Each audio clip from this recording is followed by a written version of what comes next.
selling your name or buying another name is a criminal act.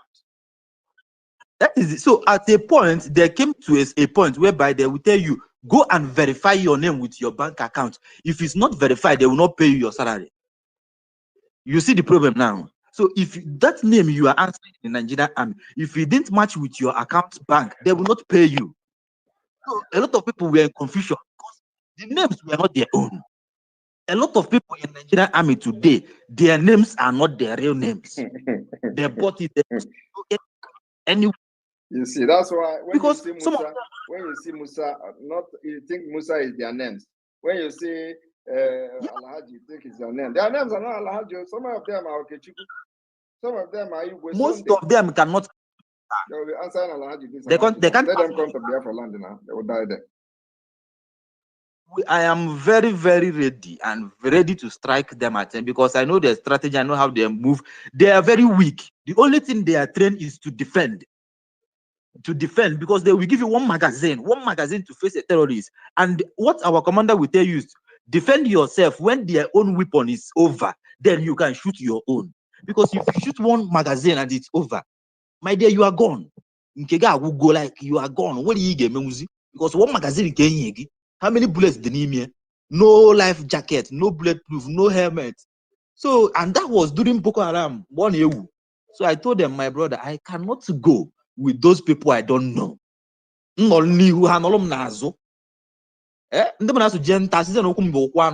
cannot go. I left immediately because people were dying in the training camps. People were dying in exactly. All right, somebody else. They bury you. Thank you very much for the information. Thank you. Thank you. Keep following what we are doing, and then when the right time comes, you will not be reminded. You will just know, and then you will key in. Thank you very much. Thank you very much. All right. Pele comedy. Unmute yourself. Hello, His Excellency. Good evening. Good evening, Biafra. Yes. Make sure you are not in a noisy place. There seems to be noise where you are. Okay, it's okay now. Yeah, right. It's okay now, right? It's okay. Okay. Good evening. I'm really happy. I'm really happy for what you are doing. I know in anything someone does, there must be gossipers. That is real. And to me, I have never seen where there was any freedom. That has never been war. Even the Bible, the whole thing that Israelites fought for, everything they gained in the Bible was they really fought for it. I never seen when they were praying and everything just come to their way. So it's never easy to be a freedom fighter. You have to see some gossipers. If you Mazin Nanakalo, like some people say that Mazin Nanakalo, I was like his approach, like some years ago, like I started following Mazin Nanakalo as of 2015. Even then, I have to. He started everybody. Please let us be very quick in asking our questions. If you have a question, bring it up immediately. Just immediately, so others will come up. Please. Okay. Sir, there is this thing that I just want to confirm from you, sir.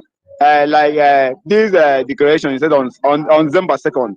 So what I want to know, like, do we have that enough soldier? Do you have that enough soldier? That is what I just want to confirm, sir. No, we are waiting for you to be enough. We are following PM. We are asking, do you have enough soldier? Please, next person, please. Arinze, please come up with your question. Please, let's leave the accolades and the stories. Go straight to the question so that other people can come up. Arinze, please grab the mic. Okay.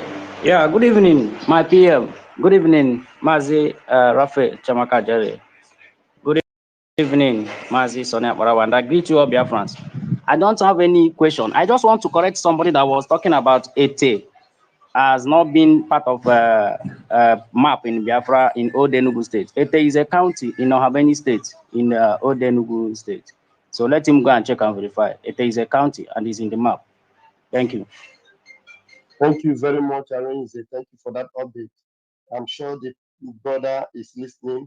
Please verify very well. There is no part of Biafra that is not in the map. Every part of Biafra is in the map. We have 40 United States of Biafra. Thank you very much, Mazi, for that update. All right, I want to try this fellow that just came in now. Amaz, I don't know, sounds very Nigerian. Amaz, can you unmute yourself? No, he's not ready. All right, please, Cyprian Ugochukwu, please unmute yourself. Thank you, Pastor Van Van Van, my Honorable Minister of Information. I greet you. Obatobie, Odogu Karaka Kebo. I thank you. I just want to thank you for all that you are doing for us here in homeland. And I also want to thank you for remembering Lagos. You say you also want to pay us a visit in Lagos. I want to say thank you for remembering Lagos. I also want to ask if with all those victories that we are recording everywhere, is our app that we are expecting in this month, is it still going to be workable? Thank you, sir. God bless you all. The Biafra app will be launched this month. Thank you. You heard that, and I'm sure you're happy about that. Thank you very much. Thank you, RPN. Thank you, sir. We'll move. I think that was from C. Bam, pick this Citizen Dama. Okay, thank you. Please let me go down and come up again because I can't hear many people. Citizen Dama, please. Okay, we'll do that. Citizen Dama, please grab the mic and bring your question, please. Citizen Dama, unmute yourself. Yeah, good evening, amazing people. I remain my humble self, Citizen Dama, a Pan-Africanist and a lover of freedom. The Honorable Prime Minister and his cabinet members here, the information ministers, I greet you and other amazing people in the house. The network here has been behaving like a drunkard. It's been difficult. The last time you were on space, I think that was yesterday, I was struggling to speak to you, but the network didn't allow me to really hold it on. But we have to continue. Minister, I must tell you, I have so many questions I want to put to you because you're doing an amazing job. It's true. The fact remains you have a lot of enemies. You also have a lot of loyal friends. So my question, number one, is from what I see, it appears that a lot of people have love for what you're doing, and even across the continent of Africa. So what I want to find out from you is, and I don't know if you really know what I'm talking about now, because you might appear to be having a lot of resistance and opposition and attacks, but a lot of people admire what you're doing and they are carefully monitoring what you're doing. So I want to find out from you, do you have any arrangement to accommodate the influx of people who would want to be citizens of your new dream African country, Biafra? Because I see a lot of people from the southwestern part of Nigeria and across Nigeria and Africa flooding into the new African Renaissance country. Do you have any apparatus to accommodate all the people that want to be citizens of Biafra when it comes? We cannot guarantee or promise that we are going to accommodate all. Even America cannot accommodate all. But what we are going to do is that we are appealing to those people who are now planning how to come to Biafra to please allow us to build our country first. Give us a space so that you will be very happy to come at the end of the day. That is the appeal we are going to give to Africans who want to come to Biafra land. They should give us a little space to make that country of the dream that they want to see. And then after that, we'll welcome them. Okay. One of the questions I wanted to put to you yesterday, but the network didn't allow me to hold it on, was regarding the recent gunshots and awareness that was created within the capital of Imo State, Owerri, where there was a lot of awareness across the city, and few hours later, we saw some propaganda material flying across social media saying that those people who came into Owerri, it was actually a kind of feud between a policeman who had a gun and a mechanic who was working in his car. Who they had a little misunderstanding, and then the police officer was after the guy. He shot, and then other police formation and military formations across the city we are releasing gunshots in the air. So I really want to confirm if the awareness that happened on the 31st and 30th day of July was from your messengers. Thank you. I have not come across any story about a mechanic. But what I am aware of is that there have been war going on, Biafra Nigeria war, and this war is happening very, very heavily in the former Imo State. Today we have 3 states from the former Nigeria Imo State. We have Olo State, Okigwe State, and Owerri State. So the war is going on in those areas, and if you are hearing gunshot, it has to do with the exchange of fire between the Biafra forces and the Nigeria terrorist group called the police or the army, or either of them. So any gunshot you hear, nobody can carry gun in Biafra land and be in the street, except the Biafra Defense Forces.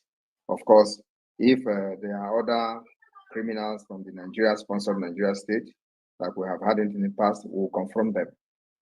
Because our duty to protect our women and children. Not like you see the contracted Asari Dokubo to kill our people. We have been able to neutralize all his terrorist group. None of them, not even one, is present today in Biafra territory.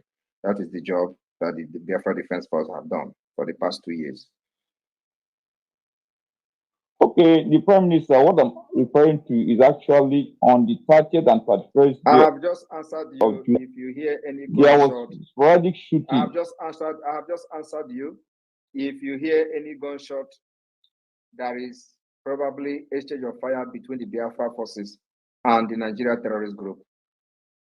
That is the answer I'm giving you now. So if you see any story which they have manipulated or whatever, or propaganda, you just call it propaganda. And you are still asking again, when you yourself address it as a propaganda. There is nothing like mechanic anything. The war is going on heavily in the present Imo State. And like you see, they have come with mercenaries. They come with armor tanks, which we are posting on the social media every day, as our drone are getting the videos, CCTV of the Biafra Defense Forces are releasing those images. We are releasing those images of the ongoing war in our land. So I do not know why people are asking questions about who is shooting gun. If you hear gun, it is between the Biafra forces and the Nigeria terrorist state. I'm sure you have you've asked enough questions. Citizen Dama, thank you very much for stopping by. Thank you. No, I am not done with my question, but I use the mic so other people will ask. I still have questions I want to ask the Prime Minister, but other people can continue. I'll still stand by. I hold my questions much later. All right, thank you. Mazi Chidozie, please come up with your question, please. Okay, good evening.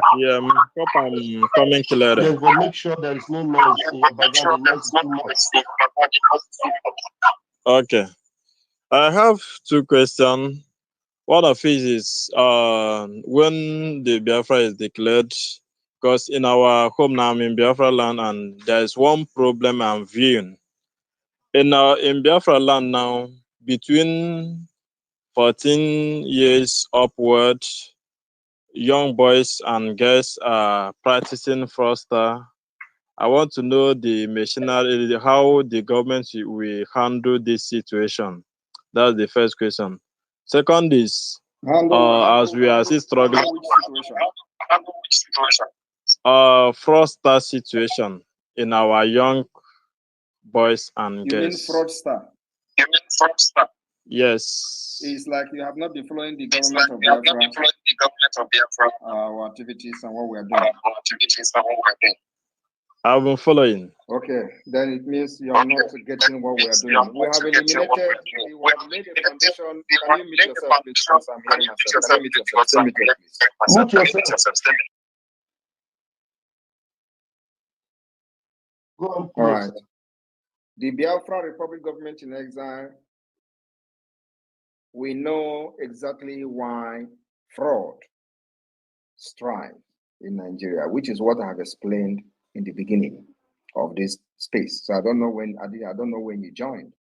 If you have joined this space from the beginning, you will understand that I have explained the foundation of the fraud that you see today from many Nigerians.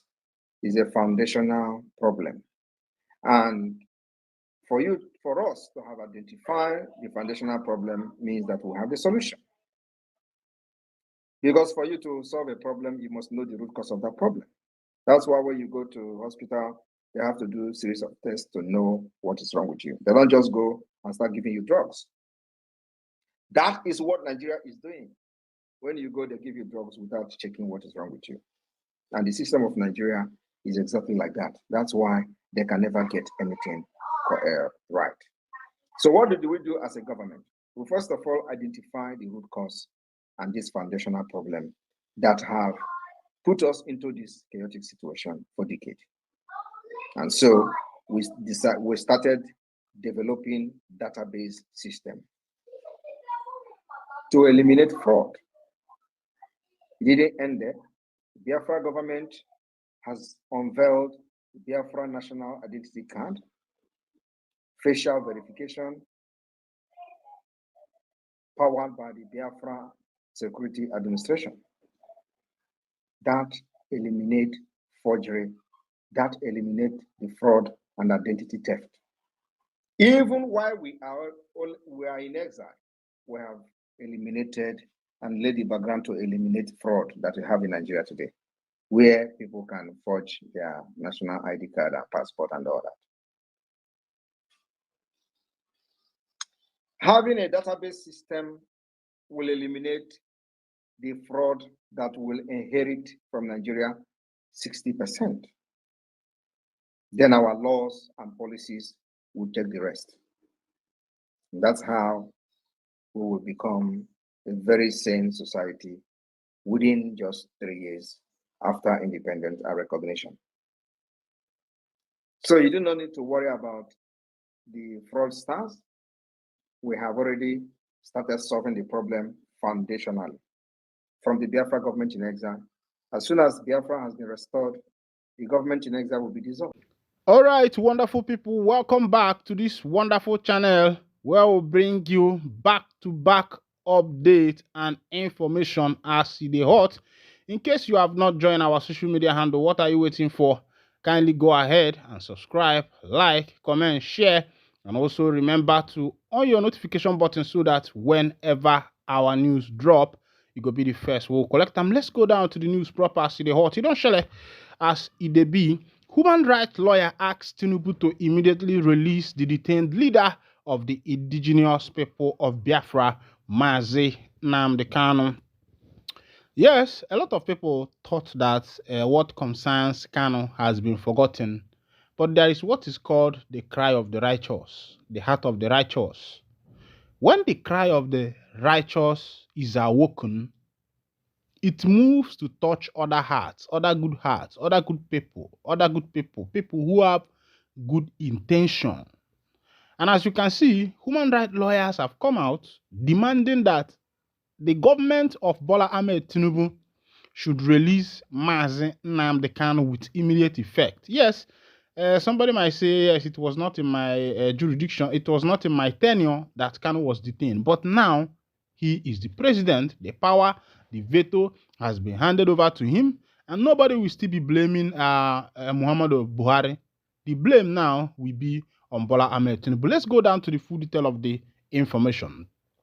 Human rights lawyer Uche Onyagocha has called on President Bola Tinubu to immediately and unconditionally release the detained leader of the indigenous people of Biafra, Mazi Nnamdi Kanu. Onyagocha, a former federal lawmaker from Imo State, made the call in a statement made available to Sahara reporters on Tuesday titled President Bola Tinubu, Free Nnamdi Kanu unconditionally now. He accused President Tinubu of using the case of unlawful and malicious detention of Mazi Nnamdi Kanu as a pawn on a chessboard, adding that this is time for him to free Nnamdi Kanu unconditionally. He warned that Kanu's continued and unlawful detention was an affront on all Ndigbo and all of us of freedom, regretting that Tinubu's attitude towards Ndigbo and most Nigerians since he got into power had been most conceding. Every aspect of your government manifests greed, criminality, and clueless, Onyagocha said. President Tinubu, I write on behalf of the silent majority of Ndigbo and lovers of freedom in Nigeria. Some of us worked hard to build the APC with you to bring about positive change in the country, but you and President Buhari turned the APC to a weapon of oppression and looting of the people's wealth, he stated. Arising from your dispute election against Peter Obi and Atiku Abubakar, you have related with Ndigbo and most Nigerians as if we are a conquered people. Mr. President, be it known to you that neither Ndigbo nor any ethnic group has been conquered by you. We are free men and women, and we will resist you and your agents of subjugation.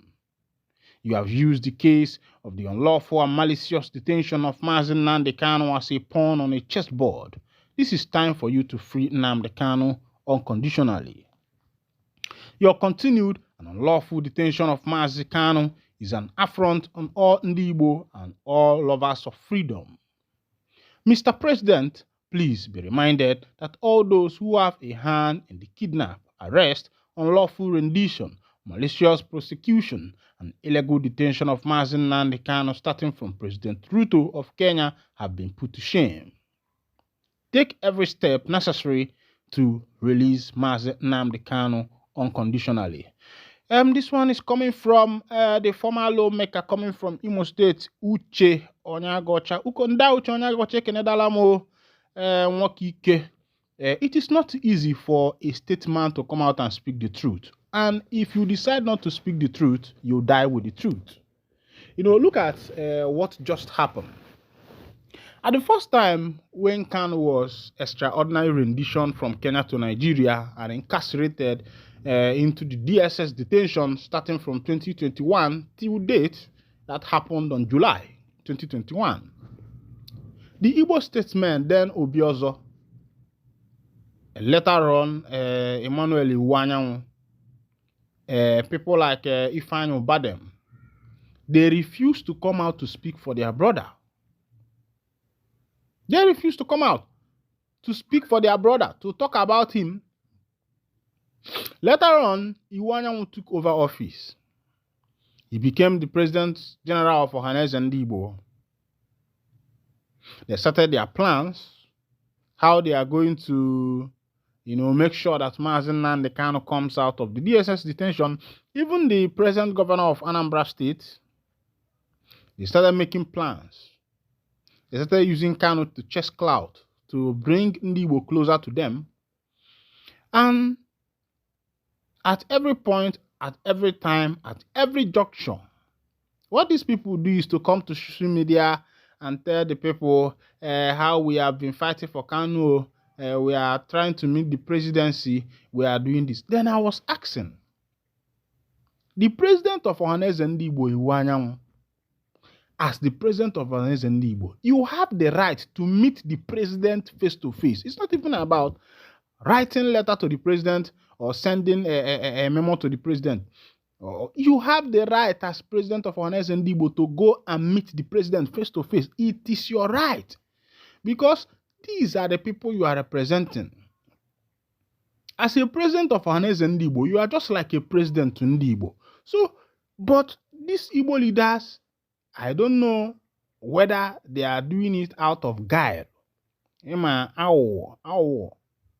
ọchịchị dị too much. I don't know whether they are doing it out of guile or maybe they are just doing it because they want to do it. Or maybe it's because of the money. They don't want to speak about the sitting government because of one business or the other that they have. But the question is, now, where is Emmanuel Iwanyanwu? Where is Ifeanyi Uba? Where are these people? They are nowhere to be found. They are gone and forgotten. Now, Uhuru of Kenya is now suffering his own shame too. I mean, President Ruto of Kenya, in whose tenure this thing happened, in your government, in your tenure, you were there, people came into your country and extraordinary renditioned a man who came into your country with another passport. They whisked the man away from your country, and when you were asked, your country could not give any account, but everybody knew that the last place Mazi Nnamdi Kanu landed was in Kenya. After 8 years, 8 days, Kanu was nowhere to be found until he was found and he was able to explain what had happened to him after he was beaten, battered, broken. Now, and I am asking, what type of government are these African leaders operating? The government that makes sure that the people are suppressed, the government that makes sure that the people does not have the right to exercise their franchise rights, that people does not have the right to exercise their political rights. Yes, they told us that your voter's card is your power, but you see them buying themselves into power. They bought themselves into power.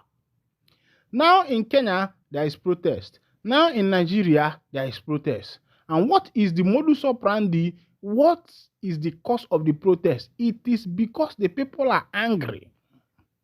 There is hunger, there is starvation, there is scarcity of wealth, scarcity of food, scarcity of all forms of social amenities, which is supposed to be the first work of the government. Now, my question is, what is even the work of the government? Of course, you know that we have the government as a mercenary and we have the government as a body.